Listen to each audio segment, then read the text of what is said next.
What's up, YouTube? Back with another video. Today we're going to be tying up some woolly bugger patterns. Stick around. We'll be right back after this intro.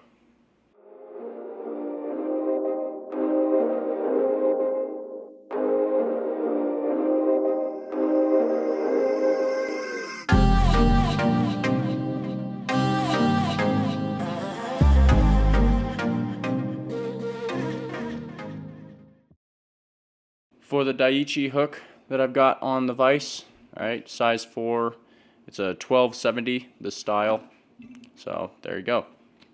The bead head is a 1/4 or a 6.3 millimeter bead head. It's just a brass bead in hot pink. Alright, so the first thing that I'm going to tie onto my fly here, I'm going to get my thread going. For my thread, I'm using a Unithread. This is 6/0, it's black. So it's a little bit smaller thread than I'd like, so we'll see if we can break some thread today. But I'm just going to start about midway up the hook shank, bring it back, and then I'll trim it off. And I'll bring that back down towards the curve of the hook here. Just about in line with the barb. I don't want to go too far, but right there is about right. Alright, for my tail, I've actually got some turkey feathers that I'm going to be using as the tail. I'm going to use the fluff down here, or the down portion of the feather for my tail. Rip off a pretty decent chunk, because I want that tail to be pretty good sized. And then I'm going to trim off all this stuff that came off the quill. I'm just going to trim that off so it's not in my way. Need to get some better scissors. Cool. Just like that. I'm going to place that on my hook. Just about the length of the hook shank is kind of what I want. So again, this is going to be a fairly large fly, but we'll run with it. Definitely not the best that I wanted, but that's okay. We'll just tie it up, run it forward a little bit, and then we'll come back. Alright, there's our tail. Now for the body of this fly, I'm going to be using some UV dubbing. We're going to make a dubbing loop and stuff it full.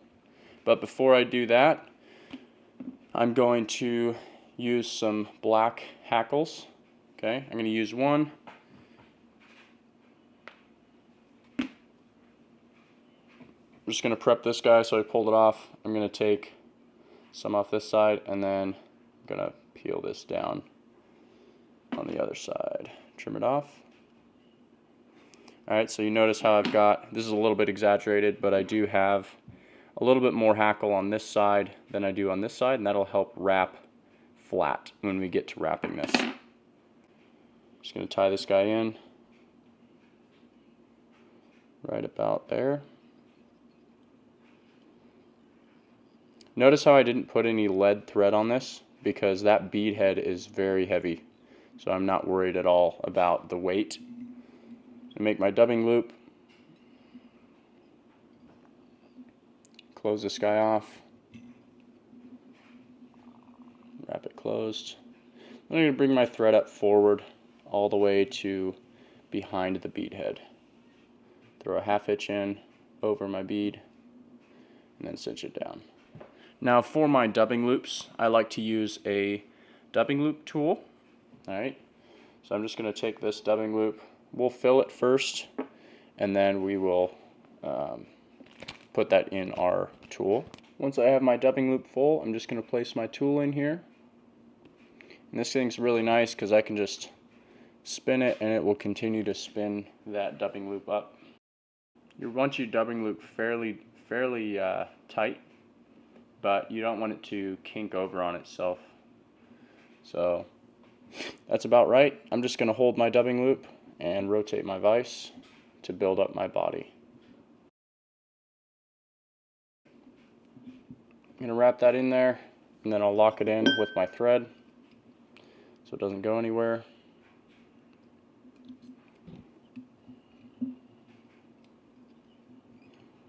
Just like that. Throw another 1/2 hitch in.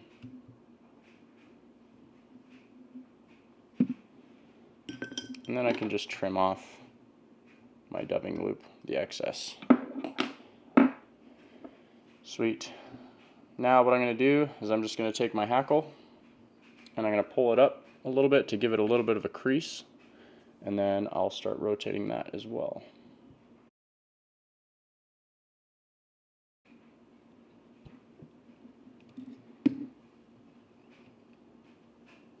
Pretty much just like that.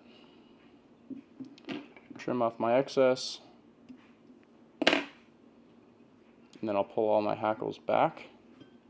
Try to lock those in place a little bit. Put a decent amount of thread back there. And then I'm going to put a collar in. For this collar, I'm just going to use the same color scheme. So we'll just put some more UV dubbing in.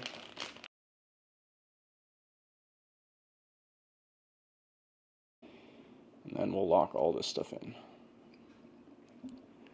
Last step for this fly, we're just going to whip finish,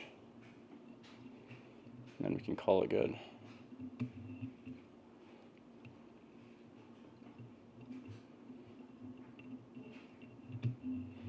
Now this fly simulates quite a bit. It can be a leech, it could be a minnow, it could be the main one that it really imitates is an egg sucking leech. So that's the biggest thing that you will see strikes from, is a fish actually mistaking it for a leech of some sort. So, but this pattern works really well. So give it a shot, try it out. Works really well on lakes as well. So hopefully you guys have good luck with it. Stay tuned, because I'm planning to send out more videos hopefully next week. Thanks, you guys. Appreciate it.